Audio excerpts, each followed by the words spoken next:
Hello बच्चों, कैसे हैं आप सब लोग। आई होप आप सब लोग अच्छे अच्छे कामों में व्यस्त होंगे और साथ में पढ़ाई भी कर रहे होंगे। प्यारे बच्चों, मैट्राइसेस और डिटर्मिनेंट्स को पूरी तरीके से अच्छे से पढ़ने के बाद आज से हम लोग जो है कैलकुलस स्टार्ट करने जा रहे हैं। और कैलकुलस में क्लास 12th में एनसीईआरटी बुक में ये 5 चैप्टर गिवन है।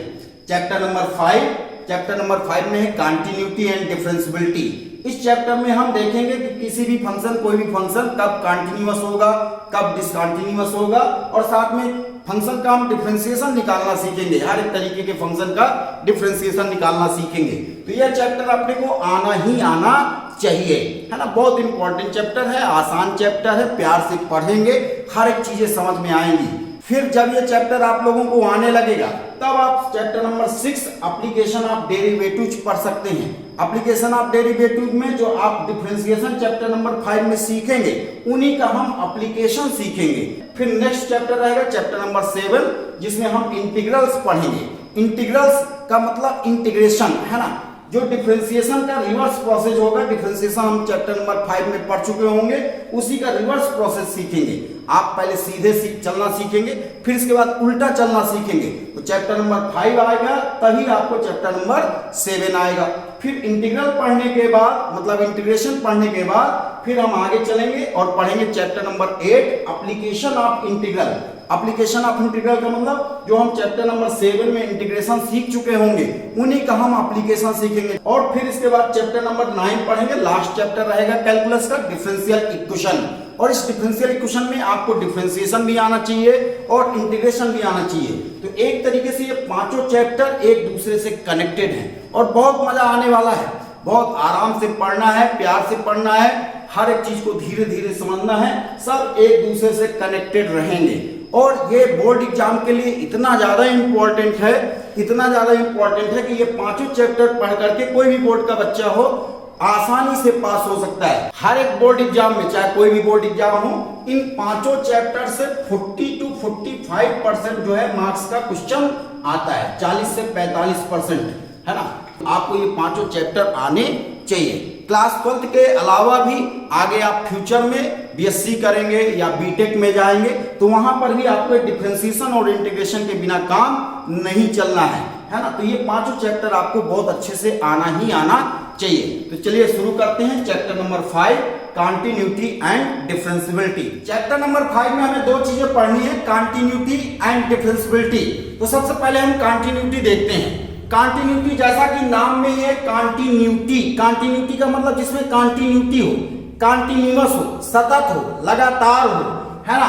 तो कंटिन्यूटी पहले देखिएगा बच्चों। कंटिन्यूटी का मीनिंग, कंटिन्यूटी का मतलब सतत, सतत, लगातार जिसे बोल सकते हैं, है ना।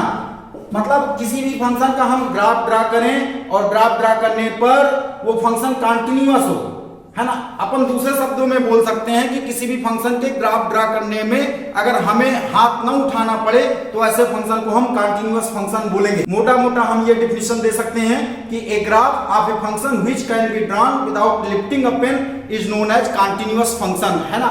तो a graph of a function which can drawn without lifting a pen, without lifting a pen is known as continuous function, है ना। जैसे देखिएगा, मान लीजिए मैं किसी भी फंक्शन का ग्राफ ये ड्रा करता हूं, ये एक्स एक्सिस है और ये वाई एक्सिस है ना। इसे अपन कार्टेशियन प्लेन बोल सकते हैं। और किसी भी फंक्शन का ग्राफ मैंने यहां पर ड्रा किया, ये ऐसा कुछ ग्राफ ड्रा किया, है ना। अब इस ग्राफ को ड्रा करने में मुझे कहीं पर भी हाथ नहीं उठाना पड़ा। क्या इस ग्राफ को ड्रा करने में हमें कहीं हाथ उठाना पड़ा? नहीं उठाना पड़ा। तो ऐसे फंक्शन को हम कंटिन्यूअस फंक्शन बोल सकते हैं, है ना। ये कंटिन्यूअस फंक्शन हुआ। अब इधर देखिएगा, जैसे मान लीजिए ये कार्टेशियन प्लेन है, एक्स एक्सिस, वाई एक्सिस, और ये हमने कोई फंक्शन का ग्राफ ड्रा किया, है ना। इस फंक्शन का ग्राफ ड्रा करने में हमें हाथ उठाना पड़ रहा है, यहां पर हाथ उठाना पड़ रहा है। ये यहां से चले और ये यहां पहुंचे, फिर यहां पर हाथ उठाएंगे, यहां से यहां पहुंचे, है ना। तो ये x बराबर मान लीजिए 7 पर हमें हाथ उठाना पड़ा। मतलब जिन फंक्शन के ग्राफ को ड्रा करने में हमें हाथ उठाना पड़े, है ना, तो ऐसे फंक्शन को हम नॉन कॉन्टिन्यूअस फंक्शन बोलेंगे। मतलब ये हुआ क्या, नॉन कॉन्टिन्यूअस फंक्शन। और इसी को हम जो नॉन कॉन्टिन्यूअस होंगे, मतलब जो कॉन्टिन्यूअस नहीं होंगे, हम उन्हें बोलेंगे डिसकॉन्टिन्यूअस फंक्शन। और ये डिसकॉन्टिन्यूअस कहां पर है बच्चों, x बराबर 7 पर, x बराबर 7 पर हमें हाथ उठाना पड़ रहा है, तो ये फंक्शन जो है डिसकॉन्टिन्यूअस एट x बराबर 7 पर है ना। तो डिसकॉन्टिन्यूअस एट x बराबर 7। अब हम कुछ कॉन्टिन्यूअस फंक्शन के ग्राफ को ड्रा करके दिखाते हैं, है ना। और इन कॉन्टिन्यूअस फंक्शन के ग्राफ को आपको ध्यान भी रखना है, न्यूमेरिकल में काफी हेल्पफुल रहेंगे। तो चलिए देखते हैं कॉन्टिन्यूअस फंक्शन के example with graph. Example of few continuous functions. ठीक, जैसे देखिएगा पहला फंक्शन है हमारा y इक्वल टू कोई कांस्टेंट फंक्शन हो, y बोलो या f(x) बोलो, बात एक ही है, कोई कांस्टेंट फंक्शन है ना। y equal to f(x) equal to c।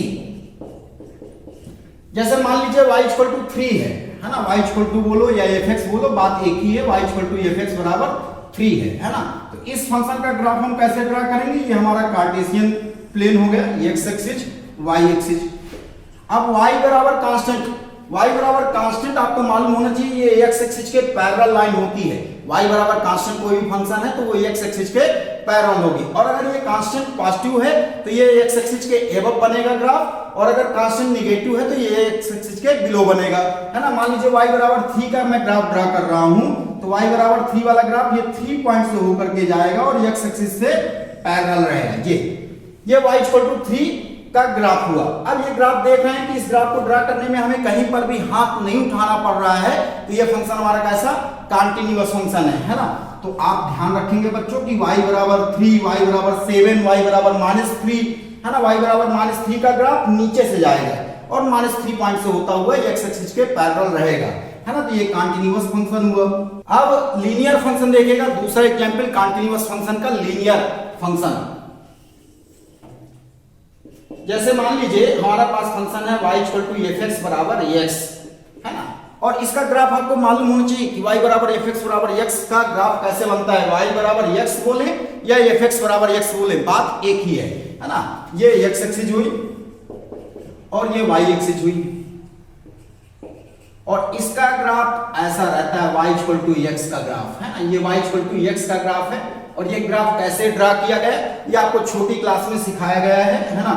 यहां पर ये x और y, x की वैल्यूज डालते जाएंगे तो y की वैल्यू मिलती जाएगी। जैसे मान लीजिए x की वैल्यू 1 डाला तो y की वैल्यू भी 1 मिलेगी, है ना।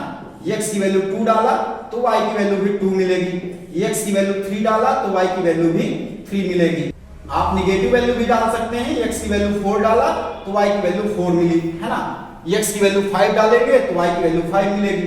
तो इस तरीके से हम 1, 1 point, 2, 2 point, 3, 3 point, 4, 4 point, 5, 5 point, ये सारे पॉइंट जो है यहाँ पर ड्रा कर लेंगे और सबको मिला देंगे तो ये y इक्वल टू x का ग्राफ मिल जाएगा।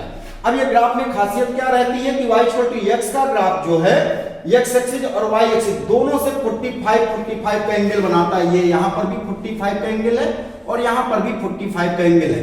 तो y इक्वल टू x का ग्राफ अपन देखें तो ये भी, इसका ग्राफ ड्रा करने में हमें कहीं पर भी हाथ नहीं उठाना पड़ रहा है, तो ये भी कैसा है, कॉन्टिन्यूअस फंक्शन है ना। तो कॉन्टिन्यूअस फंक्शन का ये भी एग्जांपल हुआ। फिर इसी तरीके से y इक्वल टू -x का ग्राफ अगर अपन देखें, y इक्वल टू -x का, y इक्वल टू f(x) बराबर -x का, तो इसका ग्राफ ऐसा बनेगा, ये x एक्सिस और ये y एक्सिस, और ये ऐसा जाता है y इक्वल टू -x का। यहाँ पर ये दोनों एंगल 45 बिल्कुल बीचों बीच से होकर के जाता है। ये y इक्वल टू -x का ग्राफ है ना। और ये भी कैसे है, कॉन्टिन्यूअस फंक्शन है। इसका भी ग्राफ कैसे ड्रा किया गया, x की वैल्यू डालते गए, y की वैल्यू निकलती जाएंगी और फिर उन सारे पॉइंट को हम मिला देंगे तो y इक्वल टू -x का ग्राफ मिल जाएगा। तो ये कॉन्टिन्यूअस फंक्शन ये भी हुआ। और ये लीनियर फंक्शन है। लीनियर फंक्शन हम किसे बोलते हैं, जब x की पावर 1 हो और y की भी पावर 1 हो, और every linear function is a continuous function. हर एक लीनियर फंक्शन कॉन्टिन्यूअस फंक्शन होता है, चाहे वो कोई भी लीनियर फंक्शन हो, है ना। तो आप चाहो तो ये नोट कर सकते हो, every linear function is a continuous function. ठीक, अब जैसे मुझे y equal to 2x plus 3 line का ग्राफ ड्रा करना है ना, y equal to 2x plus 3, तो इसका ग्राफ कैसे ड्रा करेंगे।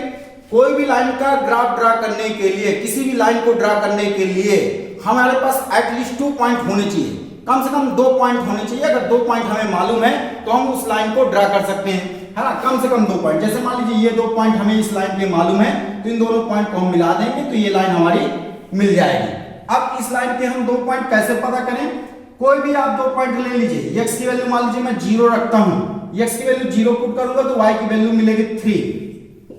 x की वैल्यू मैं 1 रखूंगा तो y की वैल्यू मिलेगी 2 + 3, है ना, मतलब कितना 5 हुआ। तो ये 2 पॉइंट हमें मिल गए। एक पॉइंट कौन सा 0,3 और दूसरा पॉइंट 1,5, है ना। अब इस लाइन को ड्रा करना है तो सबसे पहले हमने क्या बना लिया, x एक्सिस y एक्सिस, फिर x में कुछ नंबरिंग दे दिया, ये 0 हो गया, 1 हो गया, 2 हो गया, 3 हो गया, 4 हो गया, और y में भी कुछ नंबरिंग दे दिया, 1 2 3 4 और ये ऊपर 5, ठीक है। अब 0,3 मतलब x एक्सिस में 0 और y एक्सिस में 3, तो ये एक पॉइंट हमें ये मिला 0,3, है ना, ये पॉइंट हो गया हमारा कौन सा 0,3। और फिर 1,5 का मतलब x एक्सिस में 1 और y एक्सिस में 5, तो ये दूसरा पॉइंट हो गया 1,5। अब इन दोनों पॉइंट को हम मिला देंगे, स्केल रख करके मिला देंगे तो ये लाइन हमारी y = 2x + 3 मिल जाएगी। और ये y = 2x + 3 भी क्या है, लीनियर फंक्शन है, ये भी कंटीन्यूअस फंक्शन है ना। तो ये कंटीन्यूअस फंक्शन हुआ, एक ऐसा फंक्शन जिनको ग्राफ ड्रा करने में हमें हाथ ना उठाना पड़े, ऐसे फंक्शन को हम कंटीन्यूअस फंक्शन बोलेंगे। तो y = 2x + 3 हमारा कंटीन्यूअस फंक्शन हुआ। इसी तरह से आप और भी कोई भी लीनियर फंक्शन ले सकते हैं, वो सारे लीनियर फंक्शन क्या कंटीन्यूअस फंक्शन होंगे। तो आपको ये भी ध्यान रखना है कि every linear function is A continuous function. अब और एग्जांपल देखते हैं। फिर आप तीसरा फंक्शन देखिएगा, जैसे y = fx = x², है ना, y = fx = x², parabolic function है ना, x की पावर 2 है और y की पावर 1 है। x की पावर 2 y की पावर 1 मतलब पैराबोलिक फंक्शन, y की पावर 2 x की पावर 1 भी हो तब भी वो पैराबोला होगा, है ना। तो अगर इसका ग्राफ ड्रा करें, है ना, तो x की वैल्यू डालिए और y की वैल्यू निकालिए। x की वैल्यू डालते हैं और y की वैल्यू फाइंड करते हैं। x की वैल्यू मान लीजिए 0 डाला तो यहाँ पर y की वैल्यू हमें 0 मिलेगी। x की वैल्यू 1 डाला तो y की वैल्यू भी 1 मिलेगी। x की वैल्यू -1 डाला तब भी y की वैल्यू 1 मिलेगी। x की वैल्यू -2 डालेंगे तो -2 का स्क्वायर कितना 4 मिलेगा, है ना। तो ये पैराबोला कैसा बनेगा और ये आपको मालूम होना चाहिए, क्लास 11th में आप पढ़ चुके हैं। ये x एक्सिस y एक्सिस, तो ये पैराबोला का ग्राफ हमारा ऐसा बनेगा।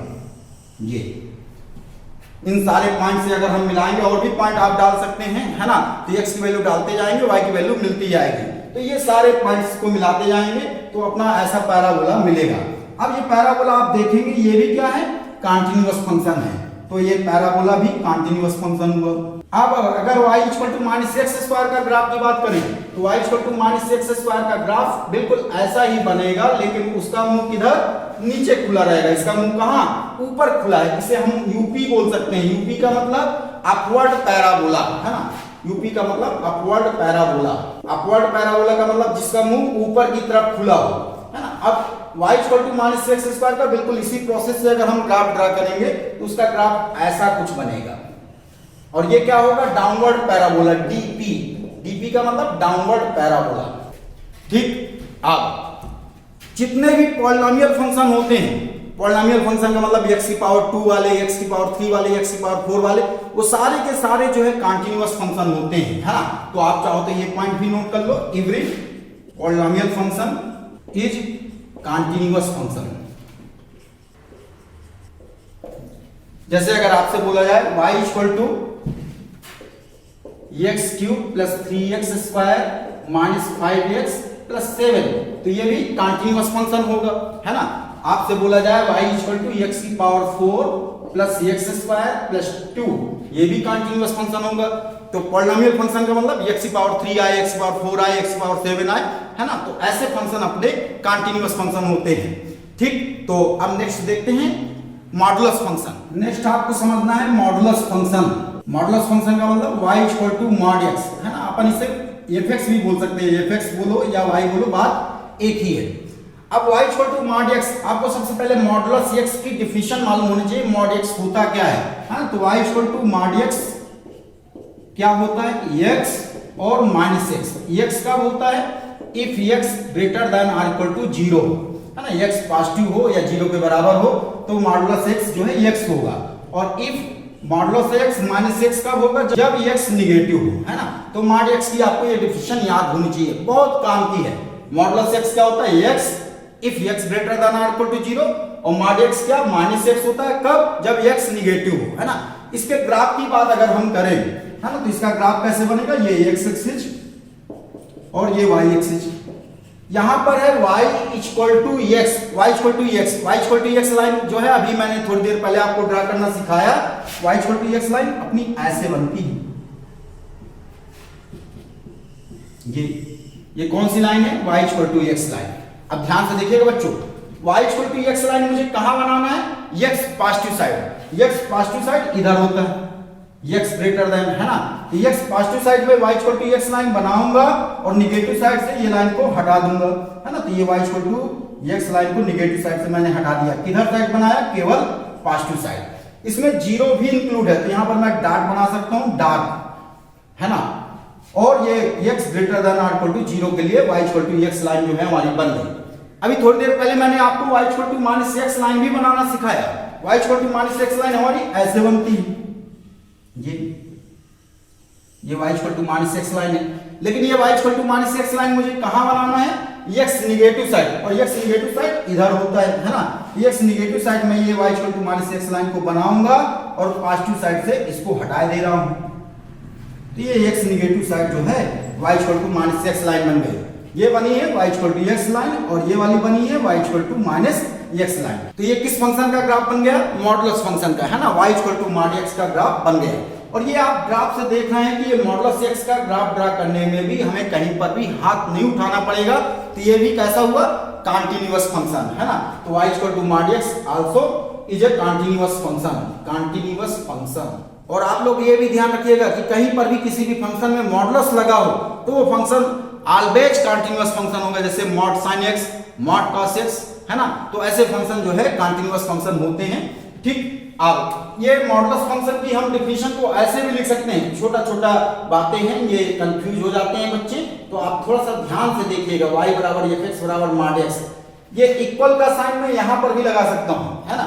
y equal to mod x, इसमें x होगा इफ x ग्रेटर देन 0, या इसी को मैं लिख सकता हूं minus x if x less than r equal to 0, ऐसा भी लिख सकते हैं, ठीक। तो ये भी सही है मॉड x की डेफिनेशन, और ये भी सही है। और ये मॉड x की डेफिनेशन को मैं ऐसा भी लिख सकता हूं, y इक्वल टू fx बराबर mod x equal x if x positive, minus x if x negative, और 0 इफ x बराबर 0, है ना। x की वैल्यू मैं 0 डालूंगा तो यहां से माइनस 0 मिलेगा, माइनस 0 का मतलब 0, है ना। और अगर मैं यहां पर x की वैल्यू 0 डालता हूं तो यहां से भी 0 मिलेगा, तो मतलब ये 0। तो ये मॉड x की डेफिनेशन जो है हम इन 3 तरीके से दे सकते हैं, ठीक। तो हर एक मॉडुलस फंक्शन भी कंटीन्यूअस फंक्शन होता है। जैसे मॉड sin x की मैं बात करूं, y बराबर fx बराबर मॉड sin x, तो ये भी हमारा क्या कंटीन्यूअस फंक्शन होगा, ठीक। तो every modulus function is always continuous function. अब नेक्स्ट देखते हैं, जैसे देखिएगा y इक्वल टू fx बराबर sin x, है ना, साइनसोइडल फंक्शन। इस फंक्शन की अगर हम बात करें तो इसका ग्राफ अगर ड्रा करती है तो इसका ग्राफ आप सबको मालूम होना चाहिए, बहुत काम की चीज है ना। x एक्सिस y एक्सिस, इसका ग्राफ 0 से चलता है, 0 से, और ये ऐसा ऐसा इस टाइप से ये बनता है, और कहां तक बनता रहता है, कहां तक, इन्फिनिटी तक। और इधर साइड भी बिल्कुल निगेटिव साइड भी ऐसा ही रहता है। इसकी मैक्सिमम वैल्यू होती है +1 और मिनिमम वैल्यू होती है -1, ठीक। ये 0, ये पाई, 2 पाई, 3 पाई, 4 पाई, 5 पाई, आप याद भी रख सकते हैं। sin x का ग्राफ 0, पाई, 2 पाई, 3 पाई, 4 पाई, 5 पाई, इन सब पर कितनी 0 वैल्यू देता है। ये यहां पर 0 वैल्यू दे रहा है, यहां पर 0 वैल्यू दे रहा है, यहां पर भी 0 वैल्यू दे रहा है, ये सब जगह जो है 0 वैल्यू देता है। यहां पर भी -पाई पर भी ये 0 देगा, -2 पाई पर भी 0 देगा, और -3 पाई पर भी 0 देगा। मिनिमम वैल्यू -1 और मैक्सिमम वैल्यू +1। तो y equal to F X बराबर साइन एक्स का ग्राफ भी अगर हम देखें तो ये भी कैसा कॉन्टिन्यूअस फंक्शन है ना, तो ये कॉन्टिन्यूअस फंक्शन हुआ। अब इसी तरीके से अगर हम y equal to cos x graph की बात करें, है ना, y equal to cos x, y equal to F X equal to cos x का बात करें तो इस cos x का ग्राफ कैसे बनेगा, ये x एक्सिस और ये y एक्सिस। इसका ग्राफ ओरिजिन से चला था 0 से, है ना, और इसका ग्राफ जो है यहां से चलता है 1 पॉइंट से, इस टाइप से ऐसा।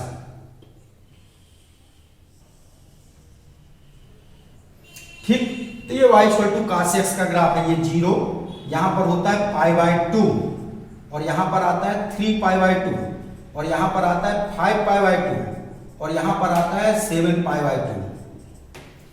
यह होता है -π/2 और यहां आता है -3π/2 और यह होता है -5π/2। इसकी भी मिनिमम वैल्यू -1 होती है और मैक्सिमम वैल्यू +1 होती है। ये किसका ग्राफ था, y equal to sine X का, और यह वाला ग्राफ है y equal to cos x का। ये भी कहां तक, +∞ तक है और इधर साइड -∞ तक है। इस ग्राफ को आप देखेंगे तो ये भी आपको कॉन्टिन्यूअस फंक्शन दिख रहा होगा, है ना। इस फंक्शन के ग्राफ को भी ड्रा करने पर हमें कहीं पर भी हाथ उठाना नहीं पड़ा, है ना साइन एक्स के ग्राफ में ना cos x के ग्राफ में। तो ये दोनों फंक्शन हमारे कैसे हुए, कॉन्टिन्यूअस फंक्शन हुआ, ये भी कॉन्टिन्यूअस फंक्शन है। ये दोनों के ग्राफ आपको बहुत अच्छे से आने चाहिए। इन ग्राफ से हम बहुत सारे निष्कर्ष भी निकाल सकते हैं। जैसे यहाँ पर साइन एक्स में साइन π/2, 0 और पाई के बीच में वैल्यू क्या मिलती है, π/2, तो साइन π/2 पर वैल्यू 1 होता है ना। साइन 3π/2 पर -1 वैल्यू देता है। साइन 5π/2, 2π और 3π के बीच में साइन 5π/2 पर +1 वैल्यू देता है। और आप ये ग्राफ से देख भी सकते हैं कि साइन n π कितना 0 होता है, साइन n π की वैल्यू 0 होती है। n यहाँ पर इंटीजर है, n कोई भी इंटीजर हो सकता है, पॉजिटिव इंटीजर भी हो सकता है, as well as negative integer भी हो सकता है, एज वेल एज 0 भी हो सकता है ना, पॉजिटिव इंटीजर, नेगेटिव इंटीजर या 0। तो साइन n π की वैल्यू 0 होती है। साइन 7π आपसे कोई पूछे 0, साइन 11π पूछे 0, साइन -13π बोले तो 0, है ना।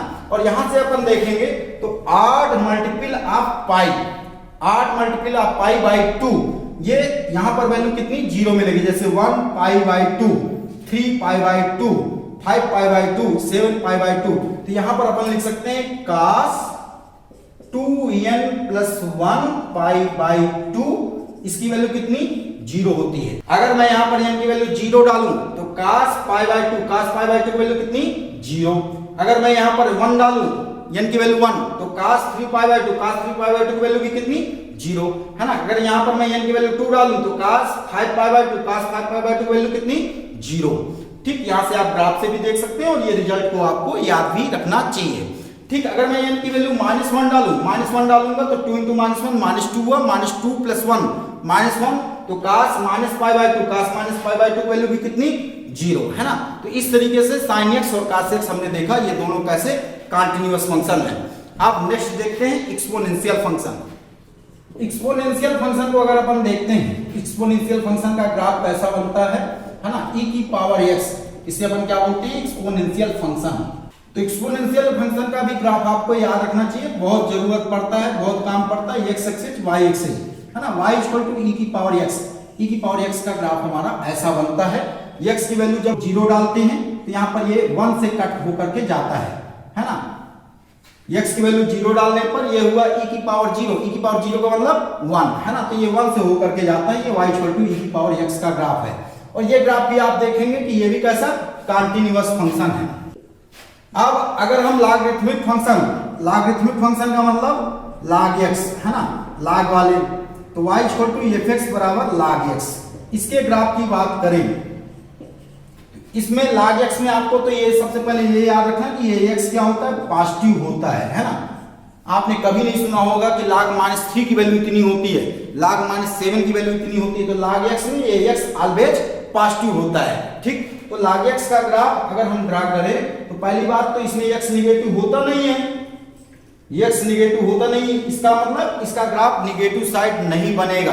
कहां बनेगा, पॉजिटिव साइड बनेगा, क्योंकि इसमें x पॉजिटिव होता है। log हमेशा पॉजिटिव नंबर्स का ही निकलता है ना। तो log x का ग्राफ अगर ड्रा करें तो इसका ग्राफ ऐसा बनता है। ये 1 पॉइंट से होकर के जाता है और log 1 की वैल्यू कितनी 0 होती है। नेचुरल लॉग का ग्राफ है ना। ई अगर यहाँ पर बेस ई है तो ये हम बोलते हैं नेचुरल लॉग, है ना। इसे ln x भी लिख देते हैं, ln x, log x बोले या ln x बोले, बात एक ही है। अगर यहाँ पर ln लिखा है तो इसका मतलब बेस कितना ई है। छोटी छोटी बातें हैं, ध्यान रखना है। तो ये log x का ग्राफ ऐसा बनता है और ये भी अपना क्या कंटिन्यूअस फंक्शन है। अपने डोमेन में एक कंटिन्यूअस फंक्शन है, इसका डोमेन क्या है x पॉजिटिव, तो ये अपने डोमेन में जो है कंटिन्यूअस फंक्शन है, कंटिन्यूअस फंक्शन। अभी हमने देखा बच्चों कंटिन्यूअस फंक्शन क्या होता है कि ऐसा फंक्शन जिनके ग्राफ को ड्रा करने में हमें हाथ ना उठाना पड़े, पेन ना उठाना पड़े, ऐसे फंक्शन को हम कंटिन्यूअस फंक्शन बोलते हैं। अब यही कंटिन्यूअस फंक्शन को हम मैथमेटिकली कैसे लिखेंगे, कैसे समझेंगे, देखिएगा, है ना। जैसे मान लीजिए कोई भी फंक्शन का ग्राफ हम ड्रा किया और ड्रा करने पर वो ऐसा बना, ठीक। ये किसी फंक्शन का ग्राफ है ना, कोई भी फंक्शन हो सकता है, उस फंक्शन का ग्राफ हमारा ऐसा है। अब इसको हम कंटिन्यूअस, जैसे मान लीजिए ये x बराबर 3 पॉइंट है, x बराबर 3 पॉइंट पर ये कंटिन्यूअस है, ये हमें ग्राफ से दिख रहा कि ये कंटिन्यूअस है।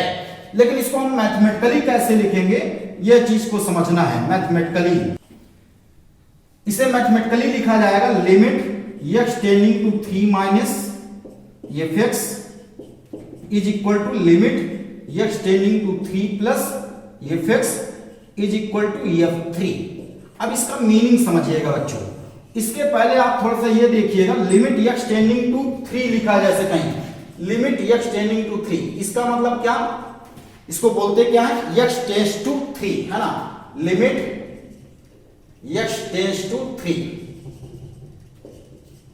मतलब x की वैल्यू 3 के बराबर नहीं है, 3 को टेंड कर रही है। टेंड कर रही का मतलब 3 के लगभग आजू बाजू में है, 3 से थोड़ा कम भी हो सकती है या 3 से थोड़ा सा ज्यादा भी हो सकती है, लेकिन 3 के बराबर नहीं है। लिमिट x टेंड्स टू 3, है ना। या इसी को हम बोल सकते हैं x अप्रोचेस टू 3, ठीक।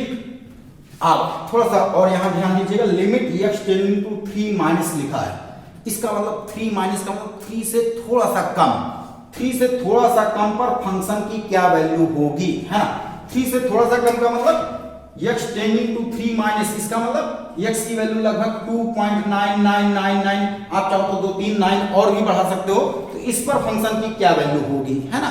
यहां पर x टेंडिंग टू 3 माइनस का मतलब 3 से थोड़ा सा कम, थोड़ा सा कम मतलब 2.9999 पर फंक्शन की क्या वैल्यू होगी, है ना। और limit x tending to 3 plus का मतलब 3 से थोड़ा सा अधिक पर फंक्शन की क्या वैल्यू होगी, x टेंडिंग टू 3 प्लस, इसका मतलब जब x की वैल्यू 3 से थोड़ा सा अधिक 0.00001, आप चाहो तो 2 3 जीरो और बीच में बढ़ा सकते हो, 3.0000001 पर फंक्शन की क्या वैल्यू होगी, है ना। तो 3 से थोड़ा सा कम पर फंक्शन की क्या वैल्यू होगी, 3 से थोड़ा सा ज्यादा पर फंक्शन की क्या वैल्यू होगी, और 3 पर फंक्शन की क्या वैल्यू होगी।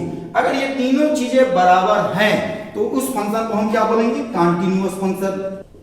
और ये चीज हमें ग्राफ से भी दिख रही है ना। 3 से थोड़ा सा कम पर, 3 से थोड़ा सा अधिक पर, और एट 3 पर, मान लीजिए ये 3, मान लीजिए ये x बराबर 3 पर फंक्शन की वैल्यू हमारी ये है, 3 से बिल्कुल थोड़ा सा कम पर, बिल्कुल थोड़ा सा, है ना, और 3 से थोड़ा सा बिल्कुल अधिक पर, अगर ये तीनों चीजें जो है बराबर हो तो उस फंक्शन को हम फिर कंटिन्यूअस फंक्शन बोलेंगे। मैथमेटिकली हम ऐसा लिख सकते हैं। इसे बोला जाता है ये 3 के लेफ्ट है, 3 माइनस का मतलब 3 से थोड़ा सा कम, 3 के लेफ्ट, तो इसे बोलते हैं लेफ्ट हैंड लिमिट।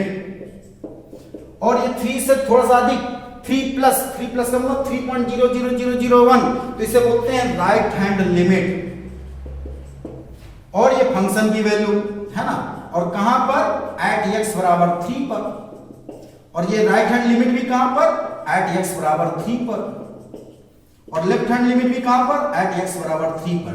तो अगर left hand limit, right hand limit और फंक्शन की वैल्यू ये तीनों बराबर हैं तो उस फंक्शन को हम कंटिन्यूअस फंक्शन बोलेंगे। मैथमेटिकली ऐसा हम लिख सकते हैं, है ना।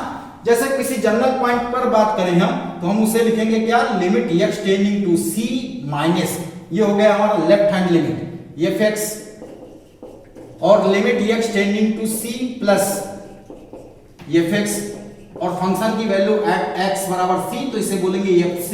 अगर ये तीनों बराबर हैं तो इन फंक्शन को, तो उस फंक्शन को हम बोलेंगे कंटिन्यूअस फंक्शन। x बराबर c मान लीजिए हम इस पॉइंट को बोल दे रहे हैं, तो limit x tending to c minus मतलब left hand limit limit x tending to c plus मतलब राइट हैंड लिमिट, और फंक्शन की वैल्यू एट x बराबर c, ये तीनों बराबर हैं तो x बराबर c पॉइंट पर ये फंक्शन कंटीन्यूअस होगा। ठीक, और लिमिट को हम LT भी लिख देते हैं, है ना, लिमिट x टेंडिंग टू 3 कहीं लिखा है तो इसे हम लिख सकते हैं LT x tending to 3 fx। ठीक, ऐसा भी लिख सकते हैं। तो ये चीजें आपको ध्यान रखनी है।